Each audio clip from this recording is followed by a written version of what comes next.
In this video, we will do 3 examples of indirectly proving a statement of the form P implies Q by directly proving the contrapositive. So we will show that not Q implies not P, which is valid because the contrapositive is logically equivalent to the original statement. The 3 examples that we will see are here. We will talk through each one when we get there, but let me just say a few remarks before we start with example 1. Example 1 reads kind of just like a toy exercise. So if x is an integer and its square is even, then x is even. However, this is actually a lemma for a future result. So we will cite this when we do a proof in our video on proving with a contradiction. The second example also might not seem very interesting when you first read it, but it turns out it's actually a very important statement to understand. It ultimately gives us a way in math to assess when quantities are equal. That's all I'll say right now. I do want to mention that this is an if and only if proof because this is a biconditional statement. So we will prove that the left-hand side implies the right-hand side and vice versa, the right-hand side implies the left-hand side. The last exercise here is only suitable if you've seen linear algebra. So I would like everybody to watch examples 1 and 2. And for those of you who have a background in linear algebra, you will feel comfortable with the third example on here. We talked about linearly dependent sets of vectors when we looked at direct proof, so this is like a sequel to that exercise.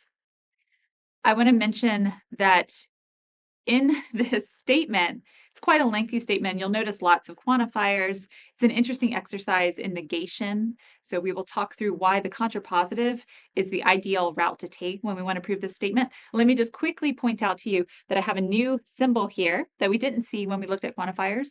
There exists exclamation point means unique. So there exists a unique X is how you would read this particular segment of that phrase.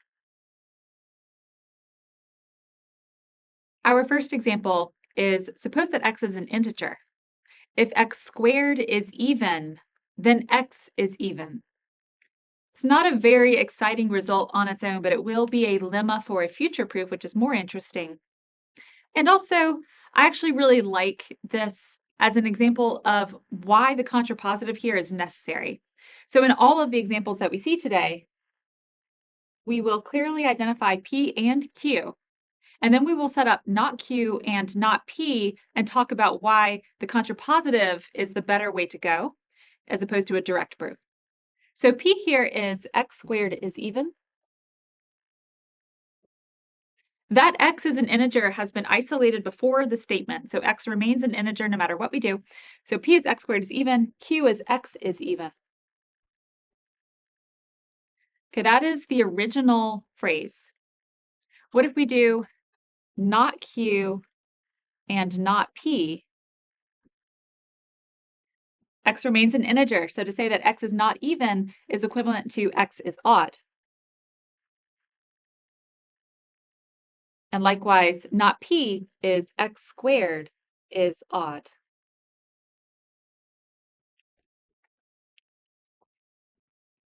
If we want to proceed directly, we have to show that P implies Q.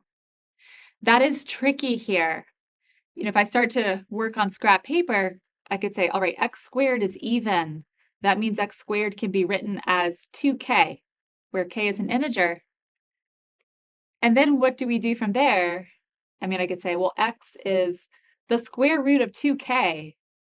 But this is not an expression that I can work with as it is, So it's like, how do we kind of undo the squaring here in a way which allows us to conclude that x is even? Very hard.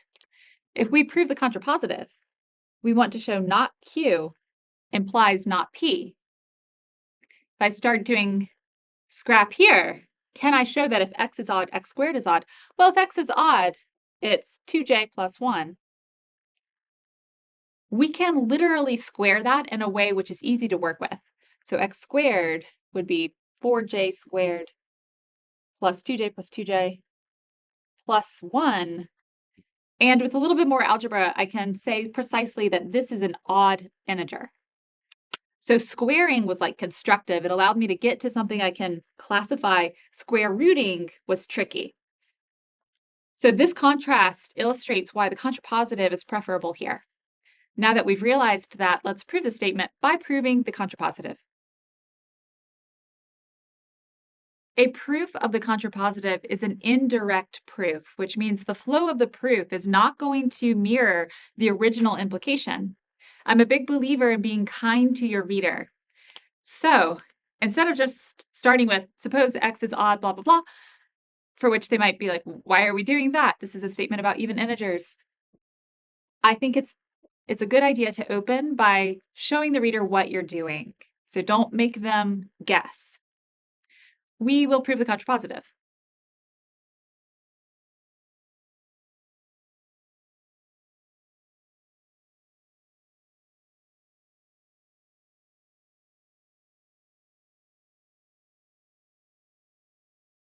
I wouldn't necessarily always write it out in words depending on my audience, but here, since this is our first example, let me say, namely, if x is odd, then x squared is odd. I almost said even, which would be a problem. Now the reader is going to understand our next phrase, which is going to put x in the form of an odd integer. Suppose x equals 2j plus 1 for some j from the set of integers. Then,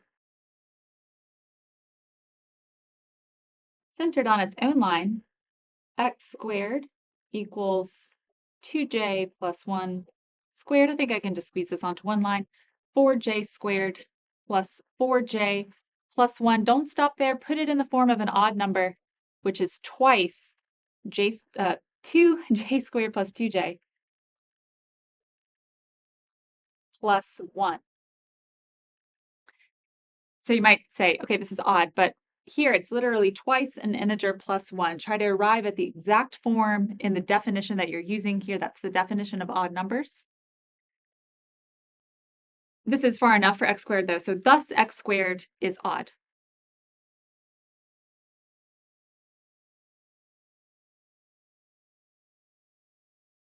I've put it explicitly in the form of an odd integer.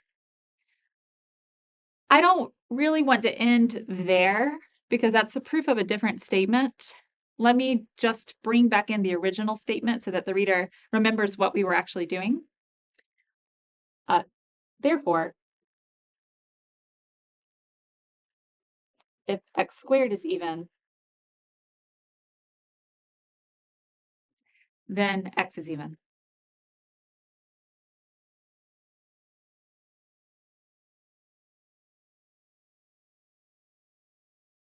My hesitation is that I don't like reading this on its own because it's not really true. X squared could be 8. So let me just add in parentheses here, and x is an integer. That was the case throughout the proof, but I just want to lift it up for the reader there because on its own, this is not a true statement. Okay. The proof itself is not too strange. It followed the scrap work that we did, but let me just highlight that we opened by telling the reader what we were doing. To be extra friendly, I then stated the contrapositive. Our new hypothesis is that x is odd. This is actually a direct proof of the contrapositive, and that's usually what it is. So when you prove the contrapositive, it's a direct proof of the contrapositive. Okay, so if x is odd, then it can be put in the form of an odd integer. We do an action on that.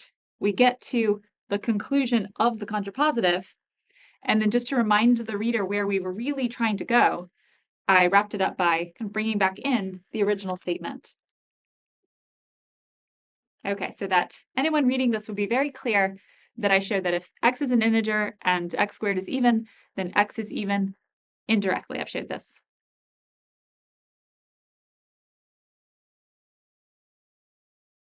Example 2 is a biconditional if and only if statement, which we see indicated here with this double-sided arrow. To prove an if and only if statement means to show that P implies Q and Q implies P. I am actually going to immediately jump into the forwards direction because that is a fast, direct proof. And then for the backwards direction, we will stop and have a conversation about the contrapositive. To be thorough, though, let's just go ahead and knock out the forwards direction right away.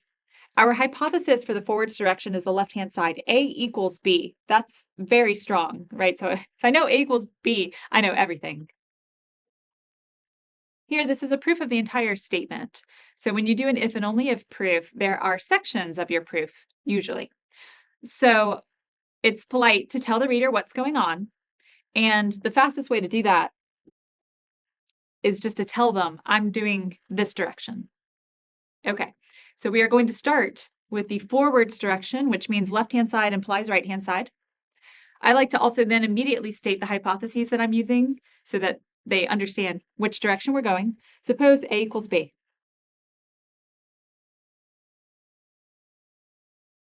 Okay, that's what we're assuming for this direction of the if and only if statement.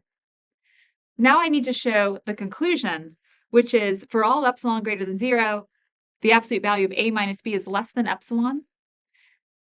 This kind of statement, for all epsilon greater than 0, is a very common, very famous way to phrase that a quantity is arbitrarily small. That's how we read this. The absolute value of A minus B can be made arbitrarily small. And that is something that you talk a lot about through, say, the study of real analysis. I don't want to go down that road too far, but let me just say, to prove the statement, what you do is you actually identify a choice of epsilon, but you don't give it a specific value. Let epsilon be greater than 0. Now that I've written that, I imagine that my epsilon is fixed. It's just not specified. Notice the absolute value of A minus B is the absolute value of 0, which is 0, which is literally less than epsilon. And that's all we needed.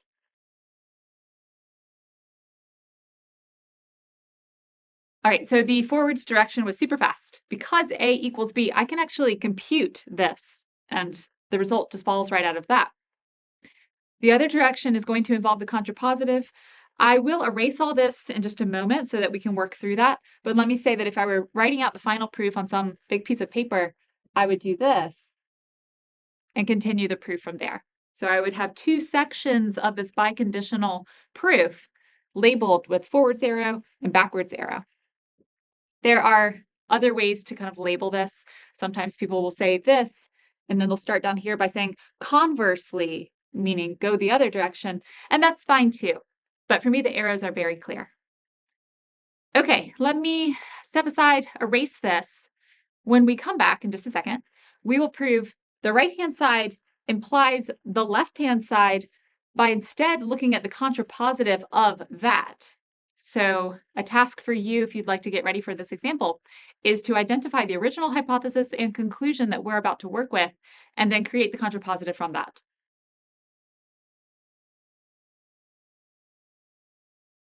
For the backwards direction, we want to show that the right-hand side implies the left-hand side. If we did that directly, we would be saying, if it's the case that for all epsilon greater than 0, the absolute value of A minus B is less than epsilon, then A equals B. If we proceed by the contrapositive, we are going to say, not this implies not that. So let's set up the contrapositive, and then we'll see which one we like better. The contrapositive, or rather the negation of A equals B is A is not B. Okay, so that one is pretty clean. For the other one, we need to negate a statement with the quantifier for all. So let me write out the entire thing, and then we will kind of simplify. So we want not the case that for all epsilon greater than 0, absolute value of A minus B is less than epsilon.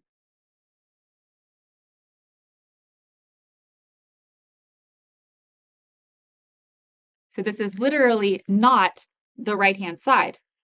But when we looked at quantifiers, we talked through how to negate this kind of phrase. If it's not the case that for all epsilon, this property holds, then that must mean that there exists an epsilon for which this property does not hold. So I will say there exist, and this is just a convention that I like, but I'm going to drop a little subscript here just to emphasize that it's a specific epsilon. Okay, there exists a special epsilon greater than 0 such that not this. Not less than is greater than or equal to.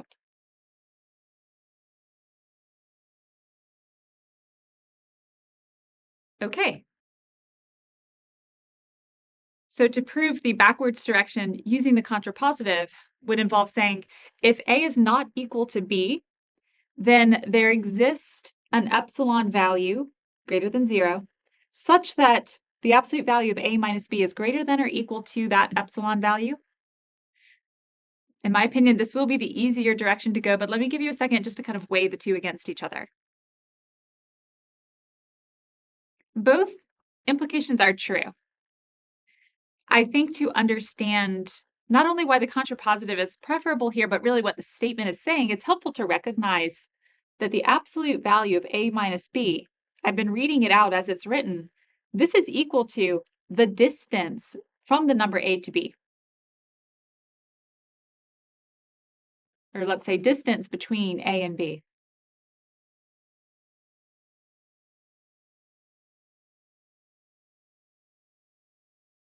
So this side doesn't seem that bad. What we're saying is for all, say, positive distances, the distance from A to B is less than that. That must mean that A and B are actually the same number on the number line. It's true, but it's hard to go from this directly to equality. On the other hand, if I know that A and B are not the same number, I can imagine that. Let's say here's A and here's B. I can draw them with some space between them because I know them to literally not coincide on the number line. Then I would like to say that there exists a positive notion of distance. So here you want to think of epsilon as a distance measurement. There exists a distance such that the distance between these two numbers is greater than that number. What we could do, greater than or equal to, what we could do is say, well, if A and B are not the same thing, there is a distance between them. Just cut that in half. Let's call this distance epsilon naught. It's going to be a positive number because the distance from A to B is a positive number divided by 2 is a positive number. And it will satisfy this statement. So while this direction is true, if your distance is smaller than any other distance, your distance is 0, it feels right, but it's hard to get that explicitly and rigorously.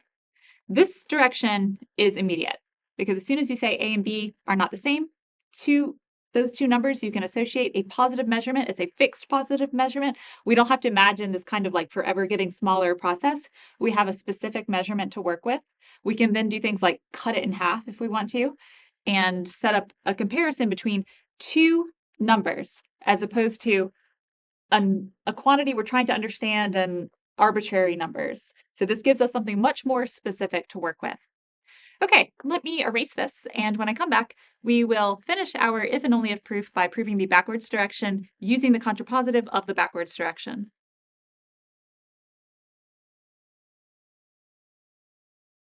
Let's write up our proof. We already did the outline of the argument out loud, but we want to make sure it's carefully written. There's a lot going on here because it's the backwards direction of an if and only if proof, and it's also going to be a proof by proving the contrapositive. So let's help the reader understand that that's what we're doing. We will prove the contrapositive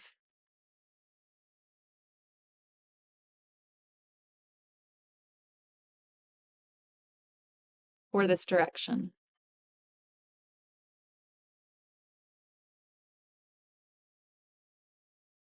In particular,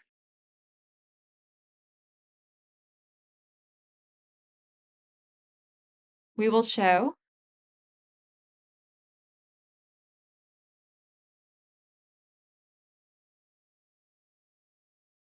that if A is not equal to B, then I'll use a quantifier symbol here. There exists an epsilon naught greater than 0 such that the distance between A and B is greater than or equal to epsilon naught. So it's kind of a wordy introduction, but I just want to make sure the person reading this proof is following. Okay, so they know where we're going to start. If A is not equal to B,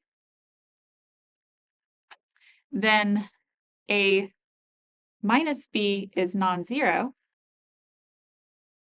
that's just algebra,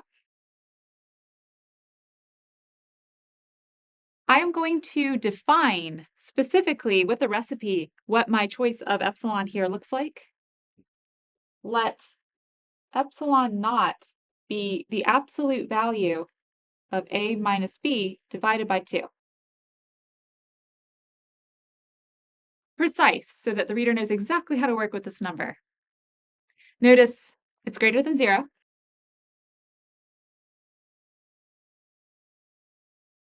And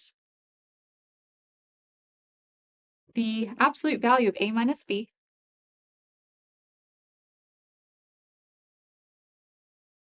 is equal to twice the absolute value of A minus B divided by 2, which is twice epsilon, which is actually greater than epsilon naught. That's good enough. Strict inequality is even stronger than non-strict inequality. Just trying to think how to conclude this. I'm just going to write the original backwards direction holds.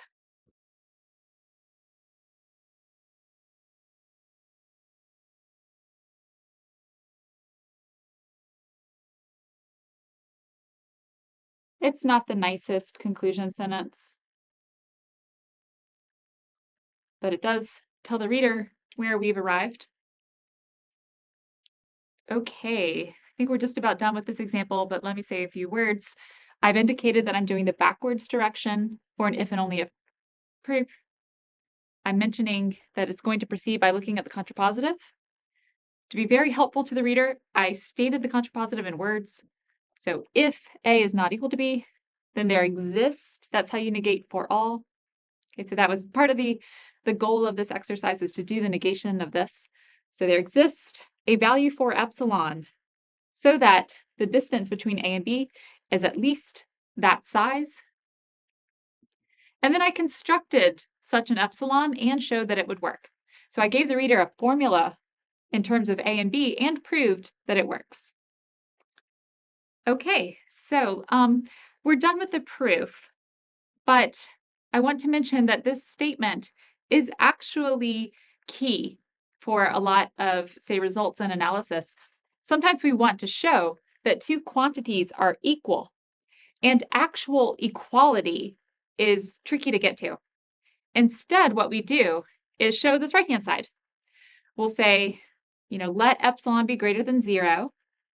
The idea when we see the phrase, let epsilon be greater than 0, is that it's now identified, but it's not specified. So it could be made arbitrarily small. You can always imagine it a little bit smaller. Let epsilon be greater than 0. We can often show this, even if we can't show this. So our way of achieving equality in a proof sometimes involves showing that the distance between two elements can be made arbitrarily small by showing that it can be made less than epsilon, where epsilon is introduced in this way. So while this just feels like some sort of arithmetic statement, it is actually a strategy in a lot of areas of mathematics for proving that two quantities are the same.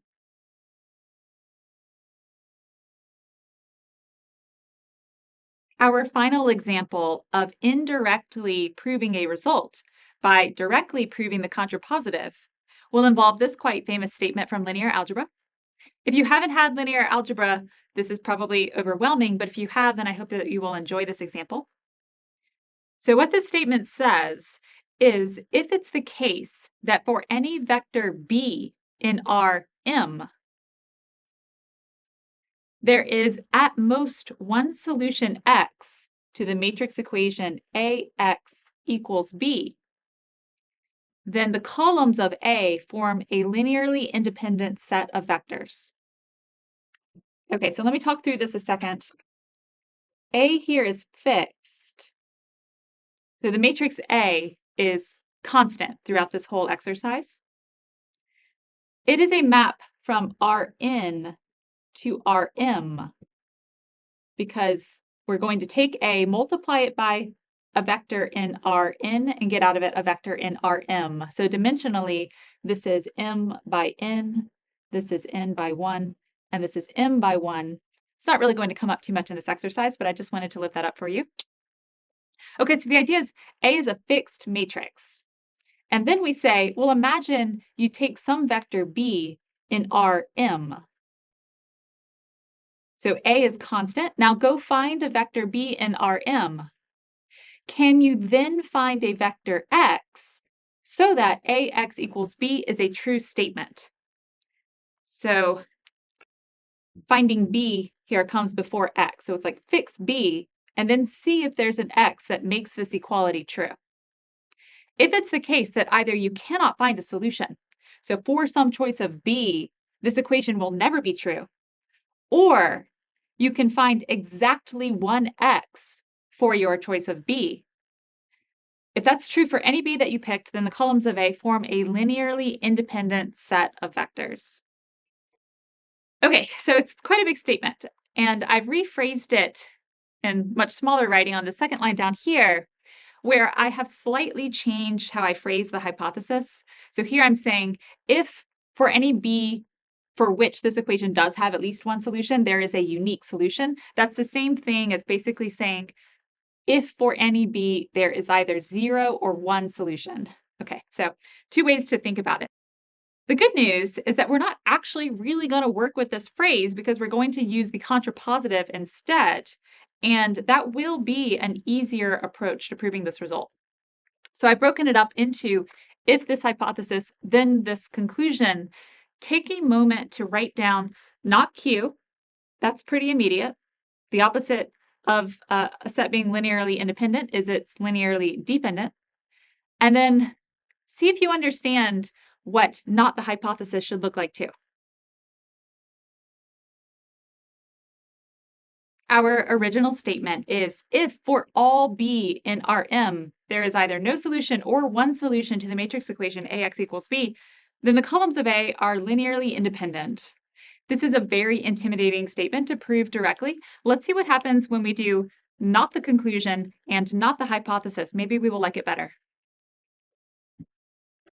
If a set of vectors is not linearly independent, it is linearly dependent.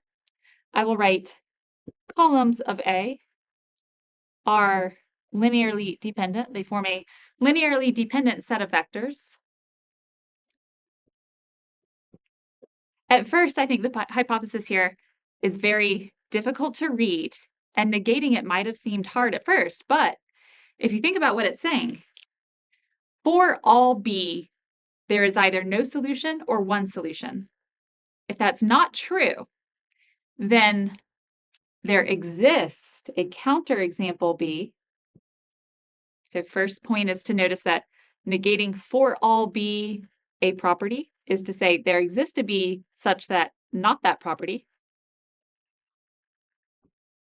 What does it mean to not have this property? It means there are two or more solutions X to the matrix equation AX equals B, right? Because our starting assumption was no solution or one solution. So if that's not the case, there must be at least two solutions for some choice of B out there. Okay, I'm going to write this super duper shorthand. So there exists to be such that there exist two or more solutions to AX equals B.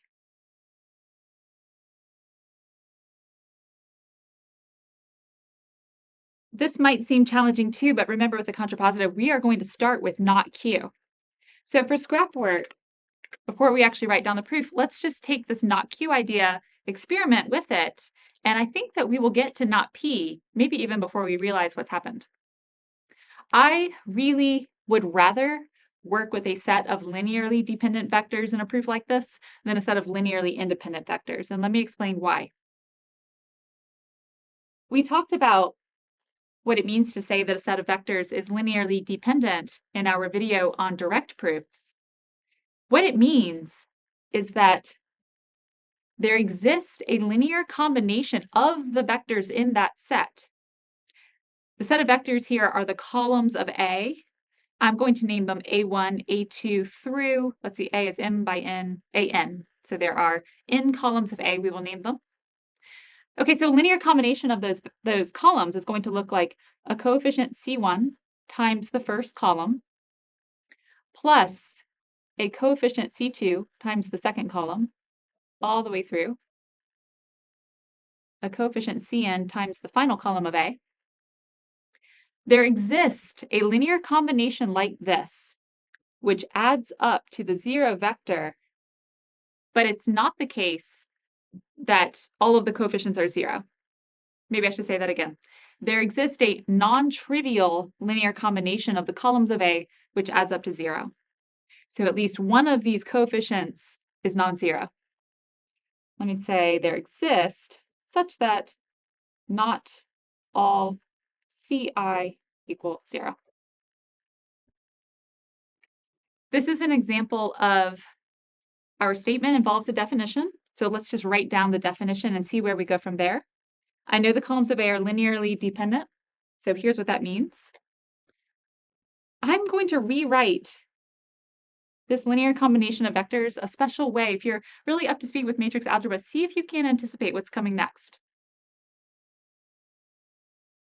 Continuing my messy scrap work, anytime you have a linear combination of vectors, you can write that as a matrix times a vector, and let me just go straight to that form.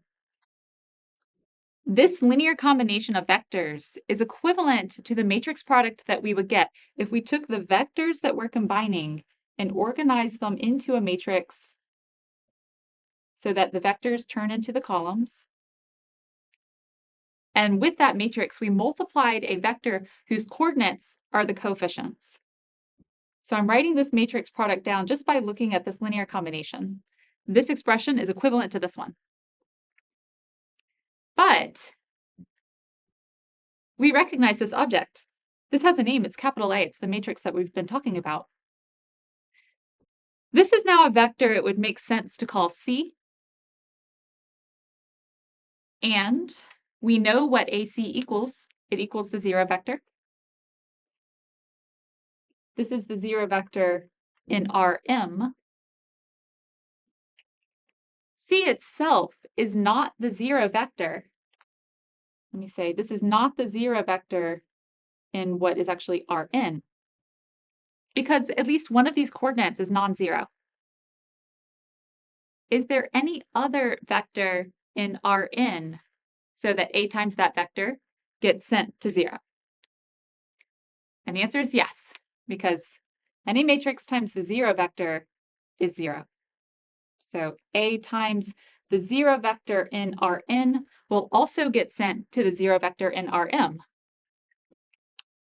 And now it's like, without even trying to land on this statement, I've got it. So straight from the definition of linear dependence, I was able to write down a specific vector, two specific vectors actually, which both get mapped to the same place without being the same vector. So just to catch you up in case it's not clear why this is really not P, this is the B that we're looking at here. So not only does there exist a B, I've actually given it a name. It's the zero vector in Rm. And then here are two distinct solutions. So that's here. I found two distinct solutions which both get mapped to B. So both of these vectors, which are not the same, make the equation AX equals 0 true. So we've proved it. We just have to write it up formally. So here's the scrap work. This looks terrible. I will come back in a moment, erase this, and write up the proof. It's going to be exactly this, just nicely presented. Let me mention one more time, just to hammer the point home before I erase this, that by writing down not Q, I'm just saying the set of columns has this property. I then wrote down the definition of that property. I took the time to just write it out. And then by looking at this, kind of reorganizing it, the rest of the proof just fell into place. I wasn't even like aiming for this. It just comes right from expressing the columns of A as a linearly dependent set. Let's write down what we just did as a formal proof. I'll open by just saying, hey, we're doing the contrapositive. To prove the contrapositive,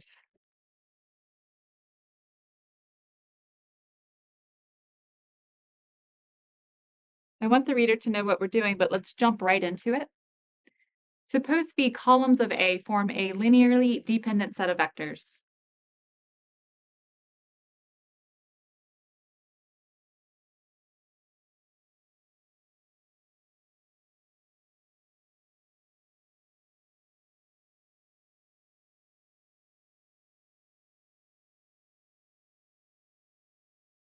Now we can say what that means. So there's a non-trivial combination of the columns of A, which adds up to 0. Thus, there exist scalars C1 through Cn,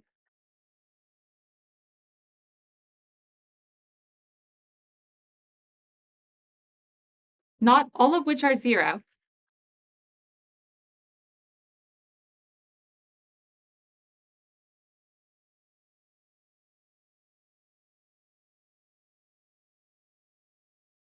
Satisfying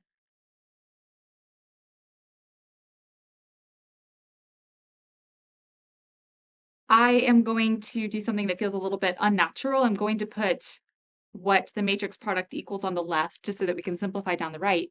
So satisfying that the 0 vector in Rm, it's a good idea for your own sake, especially with the 0 vector, to write a little subscript there so that you know what the dimension is. So this is in Rm equals C1 A1. My hesitation there was because I realized I didn't introduce this notation, but I will include that in a moment.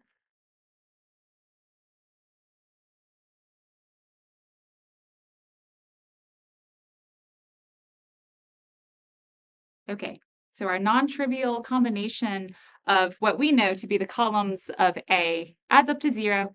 And then let me just reorganize this as we did a moment ago. So place those vectors side by side to form a matrix. And this linear combination is the same thing as this matrix times this vector.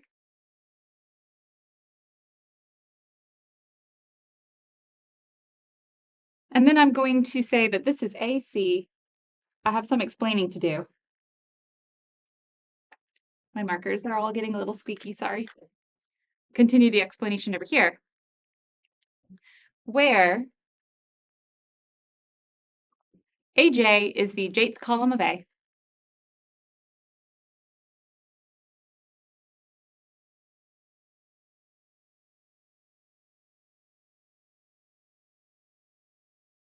The reader probably figured that out, but you never want to make them understand your notation if you can introduce it to them. So where AJ is the jth column of A and C is these coordinates. I'm going to write this as a row. Technically, it's not, so I'll put a transpose. And this is not the 0 vector in Rn. Let me just leave it here. Notice C is not the 0 vector from Rn, but A times that vector is also 0m.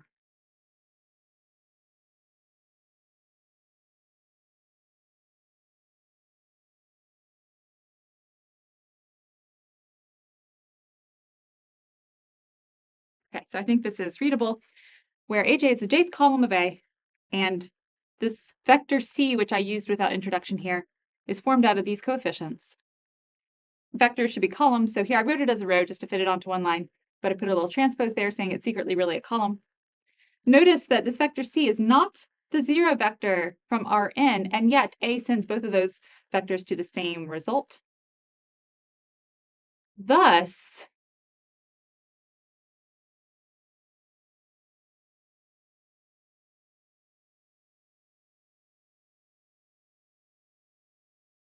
the 0 vector in Rm is in the image of A. A maps there.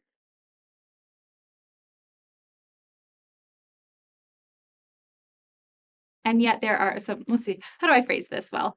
So 0 is in the image of A, and there are distinct solutions.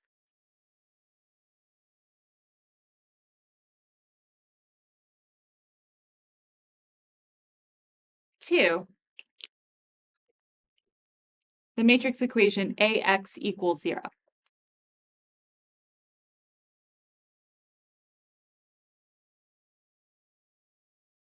Okay, I am really running out of room.